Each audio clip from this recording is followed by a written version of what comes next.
بخشش رحمت دلائل الخیرات ثنائے سرور ذیشان دلائل الخیرات ہر ایک مرض سے شفا ہے دلائل الخیرات ہر ایک مرض سے شفا ہے دلائل الخیرات عطا و بخشش رحمت دلائل الخیرات۔ الحمدللہ رب العالمین والصلاة والسلام علی سید المرسلین اما بعد فاعوذ باللہ من الشیطان الرجیم بسم اللہ الرحمن الرحیم الصلاة والسلام علیک یا رسول اللہ وعلی آلک واصحابک یا حبیب اللہ الصلاة والسلام علیک یا نبی اللہ وعلی آلک واصحابک یا نور اللہ۔ مدنی چینل کے ناظرین، سلسلہ فیضان دلائل الخیرات شریف میں ہم حاضر ہیں۔ اس سلسلے میں دلائل الخیرات شریف کے پہلے حزب کے درود پاک میں رؤیتہ لفظ آتا ہے۔ آئیے اس کی تشریح سنتے ہیں۔ یعنی اے اللہ مجھے جنت میں آنکھوں سے آپ صلی اللہ تعالیٰ علیہ وآلہ وسلم کی زیارت عطا فرما، چونکہ جنت ثواب ایمان ہے، لہٰذا جو شخص دنیا میں آپ کی زیارت کیے بغیر آپ پر ایمان لایا، اس کا اجر و ثواب یہ ہونا چاہیے کہ اسے جنت میں آپ کا دیدار عطا کیا جائے۔ یہ ایسا مطالبہ ہے جس میں لازمی طور پر جنت میں داخلے کا مطالبہ بھی آ جاتا ہے۔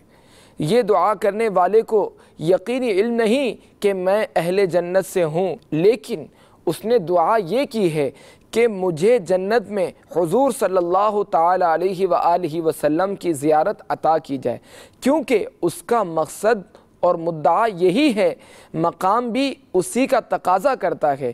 تیسری وجہ یہ ہے کہ محبوب کریم صلی اللہ تعالیٰ علیہ وآلہ وسلم کی زیارت اور آپ کی خدمت کی حاضری انتہائی عزیز اور پر لطف چیز ہے۔ اس کے لیے میدان قیامت کے بجائے جنت کی تعیین اس لیے کی کہ جنت ہی کمال لطف اور دائمی نعمت کی جگہ ہے، اسی جگہ پر رکاوٹ اور کدورت سے خلاصی ہوگی، لہٰذا اسی جگہ زیارت سے پوری طرح لطف اندوز ہو سکے گا۔ وَارْزُقْنِي صُحْبَتَهُ، اور مجھے جنت میں حبیب کریم صلی اللہ تعالیٰ علیہ وآلہ وسلم کی دائمی خدمت و رفاقت عطا فرما، کیونکہ اسی سے آپ کی دائمی زیارت اور دیدار سے مکمل طور پر لطف اندوز ہونا میسر ہوگا۔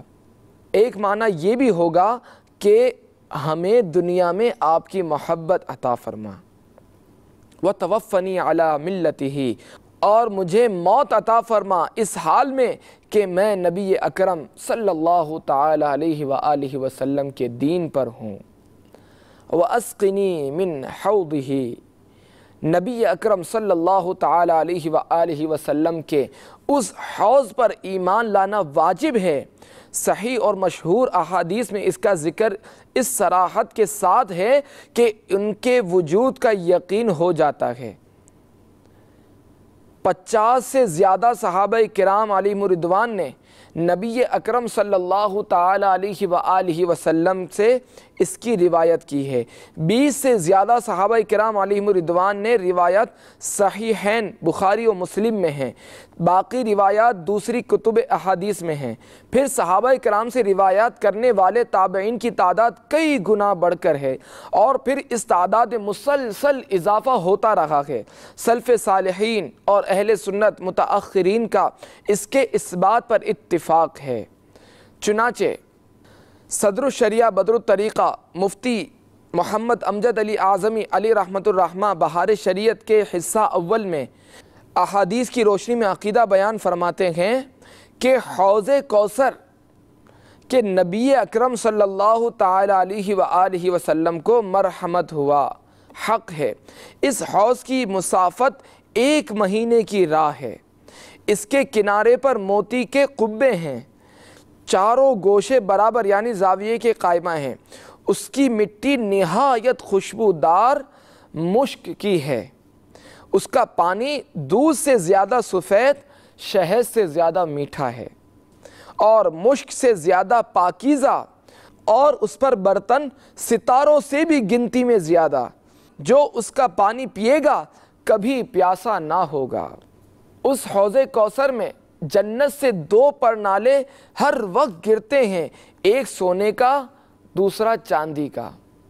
ابن عساکر نے حضرت جابر بن عبداللہ رضی اللہ تعالیٰ عنہما سے راوی حضور سید المرسلین صلی اللہ تعالیٰ علیہ وآلہ وسلم فرماتے ہیں، بے شک اللہ تبارک و تعالیٰ نے حضرت موسیٰ کلیم اللہ علیہ نبینا وعلیہ السلام کو دولت کلام بخشی اور مجھے اپنا دیدار عطا فرمایا، مجھ کو شفاعت کبریٰ حوض کوثر سے فضیلت بخشی۔ ابن دیلمی نے حضرت علی کرم اللہ تعالی وجہہ الکریم سے روایت کی ہے، سب سے پہلے میرے پاس حوض کوثر پر آنے والے میرے اہل بیت ہیں اور میری امت سے میرے چاہنے والے، محبت کرنے والے ہیں۔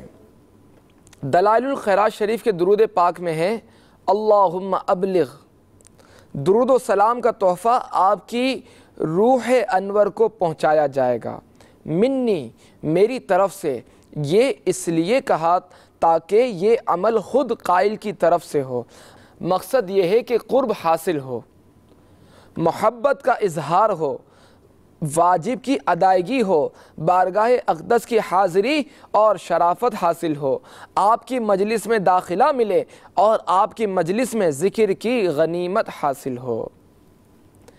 دلائل الخیرات شریف کے اس پہلے حزب میں درود و سلام کے ساتھ ایک بڑی پیاری دعا ہے، فَلَا تَحْرِمْنِي فِي الْجِنَانِ، یعنی اے اللہ ہمیں جنت میں آپ صلی اللہ تعالی علیہ وآلہ وسلم کے دیدار سے محروم نہ فرمانا۔ اس قاری یعنی پڑھنے والا، یہ دعا مانگنے والا دلائل الخیرات شریف سے اس کے نزدیک اس دیدار کی بڑی اہمیت ہے، اسے اس کی بڑی ضرورت ہے، اور اگر اسے دیدار عطا نہ کیا گیا تو وہ محروم ہوگا، اور ظاہر ہے کہ محروم کس قدر رنج و الم اور تنگی کا شکار ہوتا ہے۔ نیز اس تعبیر میں رحمت کی درخواست بھی ہے، کیونکہ محروم کی بدحالی اللہ تبارک و تعالیٰ کی رحمت چاہتی ہے، اور اس میں اپنی حاجت بارگاہ الہی میں پیش کی گئی ہے، اور یہ عرض کیا گیا ہے کہ مولا تو نے مجھے محروم کر دیا تو مجھے کوئی دینے والا نہیں ہے، اور دنیا میں تو نے مجھے یہ نعمت عطا نہیں کی تو آخرت میں محروم نہ رکھنا، تاکہ 2 مصیبتیں دنیا و آخرت کی محرومی جمع نہ ہو جائیں، پھر یہ انداز دوام ہمیشہ دیدار ہوتا رہے۔ رؤیت کو چاہتا ہے، یعنی دیکھنے کو چاہتا ہے۔ خاص طور پر جنت ہی میں دیدار کی دعا کی گئی ہے، کیونکہ وہ نعمت و ثواب کی جگہ ہے، اور دیدار حبیب صلی اللہ تعالی علیہ وآلہ وسلم عظیم ترین نعمت اور ثواب ہے۔ وہ نعمت بہت خوشگوار ہوتی ہے جو امن کے ساتھ ہو، اور جنت میں امن ہی امن ہے۔ جنت سے پہلے دیدار بھی بے شک نعمت ہے، لیکن وہ حال اس قدر پر خطر ہوگا کہ اس نعمت سے صحیح طور پر مستفیض ہونے سے مانع ہوگا۔ بعض اوقات اس حال کے بعد عقاب اور نعمت سے محرومیت لاحق ہو جائے گی، جیسے کہ بہت سے اہل موقف کے بارے میں ہوگا، برخلاف جنت کے دیدار کہ وہ دائمی ہوگا، اس کے بعد کوئی سزا نہیں ہوگی۔ ایک وجہ یہ بھی ہے کہ جنت قرار کی جگہ ہے، اس سے پہلے جنت تک پہنچانے والا راستہ ہوگا۔ محبوب ہستیوں کی زیارت کی کوشش اس جگہ کی جاتی ہے جہاں قرار اور قیام ہو، ایسی ہی جگہ میں ان کا قرب طلب کیا جاتا ہے۔ فی الآخرۃ والاولی، پہلی صورت میں مطلب یہ ہوگا کہ آپ کا مقصد آپ کو دنیا و آخرت میں عطا کیا جائے۔ دوسری صورت میں مطلب یہ ہوگا کہ آپ دنیا یا آخرت میں جو سوال کریں وہ آپ کو عطا کیا جائے، خواہ دنیا میں عطا کیا جائے یا آخرت میں؟ آخرت سے مراد قبر کا ما بعد اور دنیا سے مراد اس سے پہلے ہے۔ قبر آخرت کی پہلی منزل ہے۔ دنیا کو اولا اس لیے کہتے ہیں کہ وہ آخرت سے پہلے ہے، جیسے کہ اسے دنیا اس لیے کہتے ہیں کہ وہ بندوں کے نزدیک ہے کیونکہ یہ ان کی پہلی منزل ہے، اور آخرت کو آخرت اس لیے کہتے ہیں کہ وہ دنیا سے مؤخر ہے، یا اس لیے کہ ہر شے کا اجر اس میں مؤخر رکھا گیا ہے۔ اللہم صلی وسلم وبارک علی سیدنا محمد نبیک ورسولک وسیدنا ابراہیم خلیلک وصفیک وسیدنا موسیٰ کلیمک ونجیک وسیدنا عیسیٰ روحک وکلمتک وعلی جمیع ملائکتک ورسولک وانبیائک وخیارتک من خلقک واصفیائک وخاصتک واولیائک من اہل ارضک وسمائک۔ نبی کا تیرے خاص نبی جنہیں وہ نبوت دی گئی ہے جو کمال کے تمام مقامات اور قرب کے جمی مراتب اور بلندی کے جملہ مواقع کی جامع ہے، یعنی وحی، کلام اور مناجات، خلت، محبت۔ ورسول کا، اور تیرے خاص رسول جن کی رسالت جامع، کامل، محیط اور اللہ تبارک و تعالیٰ کی امداد سے تمام موجودات میں جاری و ساری اور جمیع جہانوں کے ہر طور طریق، ہر دور اور ہر ایک جزئی پر چھائی ہوئی اور شامل ہے۔ اللہ تبارک و تعالیٰ کا ارشاد ہے وَأَرْسَلْنَاكَ لِلنَّاسِ رَسُولًا، اور اے محبوب ہم نے تمہیں سب لوگوں کے لیے رسول بھیجا، یعنی تم مطلق ہو، تمہاری رسالت کسی قید یا مخصص سے مخصوص نہیں ہے، بس آپ سب کے رسول اور ہر طرح انہیں نفع پہنچانے والے ہیں۔ وجود میں، نمود میں، رزق اور ہدایت میں، رشد و ہدایت کے راستوں اور دنیا و آخرت کے لحاظ سے بہتر طریقوں کی رہنمائی میں، کیونکہ آپ وما ارسلناک الا رحمتا للعالمین سراپا رحمت ہیں۔ وموسیٰ کلیمک، حضرت موسیٰ کلیم اللہ علی نبینا و علیہ السلام سے اللہ تبارک و تعالی نے بلا واسطہ کلام کیا، اسی لیے ارشاد باری تبارک و تعالی ہے اور اللہ نے موسیٰ سے حقیقتاً کلام فرمایا۔ امام احمد بن حنبل رحمۃ اللہ تعالی علیہ راوی ہیں کہ اللہ تبارک و تعالی نے حضرت موسیٰ کلیم اللہ علی نبینا و علیہ السلام سے 1,20,313 کلمات سے گفتگو فرمائی۔ کلام اللہ تبارک و تعالی کا تھا اور سننا حضرت موسیٰ علیہ السلام کا تھا۔ حضرت موسیٰ علیہ السلام نے عرض کیا، اے اللہ مجھ سے تو خود گفتگو فرما رہا ہے یا کوئی اور؟ ارشاد ہوا، اے موسیٰ میں خود تم سے کلام کر رہا ہوں، میرے اور تمہارے درمیان کوئی رسول نہیں ہے۔ وعیسیٰ روحک وکلمتک، روح اللہ ہونے کا معنی یہ ہے کہ وہ ایسی روح ہیں جو اللہ تبارک و تعالیٰ کی طرف سے ہے۔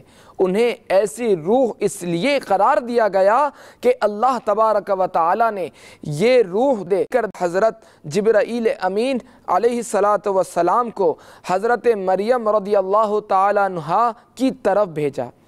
اس روح کی اضافت اللہ تبارک و تعالیٰ کی طرف اس کی شرافت و طہارت کی بنا پر کی گئی ہے۔ یہ ملک کی مالک کی طرف اضافت ہے، یعنی وہ روح جو اللہ تبارک و تعالیٰ کی ملک اور مخلوق ہے۔ انہیں کلمت اللہ کہنے کا مطلب یہ ہے کہ وہ کلمہ کن سے پیدا ہوئے ہیں، درمیان میں باپ اور نطفے کا واسطہ نہیں ہے۔ یہ اضافت بھی شرافت کے لیے ہے۔ اس درود پاک میں ان انبیاء کرام کو ایسے اوصاف مخصوصہ سے موصوف کیا ہے جو ان کے حق میں قرآن پاک میں وارد ہیں، اور حضور سید الانبیاء صلی اللہ تعالی علیہ وآلہ وسلم کو ایسی خاصیت سے موصوف کیا جو ان تمام خاصیتوں پر مشتمل ہے۔ ان حضرات میں سے ہر ایک کو اپنی خاصیت دیگر دوسرے حضرات پر فضیلت اور خصوصیت حاصل ہے، لیکن ہمارے نبی کریم صلی اللہ تعالی علیہ وآلہ وسلم کی خصوصیت چونکہ سب پر حاوی ہے، اس لیے آپ کو تمام انبیاء پر فضیلت اور خصوصیت حاصل ہے۔ شیخ محی الدین ابن عربی اپنی کتاب بحر المحیط میں فرماتے ہیں فضیلت کی مختلف قسمیں ہیں، نیز فضیلت کے متعدد اسباب ہیں۔ کبھی ایک شخصیت مثلا حضرت موسیٰ علیہ السلام کو دوسرے پر اس لیے فضیلت حاصل ہوتی ہے کہ ان کے ساتھ اللہ تبارک و تعالی نے کلام فرمایا ہے، اور کبھی دوسرے مثلا حضرت عیسیٰ علیہ السلام کو پہلے پر مردے زندہ کرنے، مادرزاد اندھوں اور برس کے مریضوں کو شفا یاب کرنے میں فضیلت حاصل ہے۔ یہ جزئی فضیلت ہے۔ رہی فضیلت مطلقاً تو اس پر اجماع ہے کہ ہمارے آقا و مولا صلی اللہ تعالی علیہ وآلہ وسلم تمام جہانوں پر اجمالاً اور تفصیلاً فضیلت رکھتے ہیں۔ آپ کے بعد اصح قول کے مطابق حضرت ابراہیم خلیل اللہ اور پھر حضرت موسیٰ کلیم اللہ علیہ السلام افضل ہیں۔ من خلق کا خلق بمعنی مخلوق ہے، لہٰذا یہ برگزیدہ فرشتوں، انسانوں اور جنوں کو شامل ہے، نیز یہ انبیاء، اولیاء، صالحین اور تمام مومنین کو شامل ہے۔ یہ درود پاک نبی اکرم صلی اللہ تعالی علیہ وآلہ وسلم کے ساتھ ساتھ تمام انبیاء کرام علیہم السلام پر بھی ہے۔ متعدد احادیث میں یہ حکم وارد ہے کہ نبی اکرم صلی اللہ تعالی علیہ وآلہ وسلم کے ساتھ باقی انبیاء کرام علیہم السلام پر بھی درود بھیجا جائے۔ حضرت ابراہیم علیہ السلام کا ذکر پہلے اس لیے کیا ہے کہ وہ حضور سید عالم صلی اللہ تعالی علیہ وآلہ وسلم کے جد امجد ہیں، نیز زمانے کے لحاظ سے پہلے ہیں، کیونکہ نبی اکرم صلی اللہ تعالی علیہ وآلہ وسلم کے بعد وہ تمام انبیاء کرام علیہم السلام سے افضل ہیں۔ وصلی اللہ علی سیدنا محمد عدد خلقہ ورضاء نفسہ وزنة عرشہ ومداد کلماتہ وکما هو اہلہ وکلما ذکرہ الذاکرون وغفل عن ذکرہ الغافلون وعلی اہل بیتہ وعطرتہ الطاہرین وسلم تسلیما۔ وصلی اللہ عدد خلقہ، اللہ تبارک و تعالی ہمارے آقا و مولا صلی اللہ تعالی علیہ وآلہ وسلم پر اتنی رحمت نازل فرمائے جو تعداد میں اس کی مخلوق کے برابر ہوں، وہ مخلوق بے جان ہو یا جاندار، اس سے پہلے موجود ہو چکی ہو یا آئندہ موجود ہونے والی ہو یا ہر اعتبار سے معدوم ہو، لیکن اسے مخلوق کے عنوان سے شمار کرنا صحیح ہو، اتنا درود و سلام بھیج۔ وَرِضَاءَ نَفْسِهِ مطلب یہ ہوا کہ اتنی رحمت کہ نبی کریم صلی اللہ تعالی علیہ وآلہ وسلم پر رحمت نازل کرنے کے سلسلے میں اللہ تبارک و تعالی کو راضی کر دے۔ یہ بھی ہو سکتا ہے کہ نفس ہی کی ضمیر نبی کریم صلی اللہ تعالی علیہ وآلہ وسلم کی طرف راجع ہو، یعنی اتنی رحمت بھیج کہ آپ صلی اللہ تعالی علیہ وآلہ وسلم راضی ہو جائیں۔ وزنت عرشہ مطلب یہ ہے کہ اس صلاۃ کا ثواب وزن میں عرش مجید کے برابر ہے، یا یہ درود خود وزن میں عرش کے برابر ہے اگر اسے جسم فرض کیا جائے۔ خطابی فرماتے ہیں عرش اللہ تبارک و تعالیٰ کی وہ عظیم مخلوق ہے جس کی بڑائی کی مقدار اور وزن کو اللہ تبارک و تعالیٰ کے سوا کوئی نہیں جانتا۔ وَمِدَادَ كَلِمَاتِهِ وہ چیز جس کے ساتھ کثرت اور زیادتی ہو۔ مشارق میں اس کا معنی مقدار بتایا ہے۔ حارثی فرماتے ہیں اللہ تبارک و تعالیٰ کے کلمات کی کوئی حد و انتہا نہیں ہے، نہ ہی وہ کسی عدد سے شمار کیے جا سکتے ہیں، لیکن ان کے ساتھ تشبیہ دی گئی ہے تاکہ کثرت اور فراوانی پر دلالت ہو سکے۔ امام فخر الدین رازی رحمۃ اللہ تعالیٰ علیہ فرماتے ہیں ہمارے اصحاب کے نزدیک اللہ تبارک و تعالیٰ کی کلمات سے مراد وہ الفاظ ہیں جو اللہ تبارک و تعالیٰ کی حکمتوں اور عجائب قدرت پر دلالت کرتے ہیں۔ اس درود پاک کے یہ الفاظ حضرت ام المؤمنین جویریہ بنت حارث رضی اللہ تعالی عنہما کی حدیث سے ماخوذ ہیں جو صحیح مسلم میں ہے۔ نبی کریم صلی اللہ تعالی علیہ وآلہ وسلم نماز صبح کے بعد ان کے پاس باہر تشریف لے گئے، وہ تسبیح پڑھ رہی تھیں، پھر آپ چاشت کے بعد تشریف لائے تو وہ اسی طرح بیٹھی ہوئی تھیں۔ آپ نے فرمایا میں جب سے گیا ہوں تم اس وقت سے اسی طرح بیٹھی ہو؟ انہوں نے عرض کیا ہاں۔ فرمایا میں نے تمہارے پاس سے جانے کے بعد 4 کلمے 3 مرتبہ کہے، اگر ان کا وزن تمہارے آج کے تمام ذکر سے کیا جائے تو وہ بھاری ہوں گے، اور وہ کلمات یہ ہیں سبحان اللہ و بحمدہ عدد خلقہ ورضا نفسہ وزنۃ عرشہ ومداد کلماتہ۔ مدنی چینل کے ناظرین، کتنے خوش نصیب وہ اسلامی بھائی ہیں جو اس کا ورد کرتے ہیں، تو کیوں نہ آج سے ہم سب یہ نیت کر لیں کہ انشاءاللہ العزیز میں روزانہ دلائل الخیرات شریف کا ایک حزب کی تلاوت کروں گا۔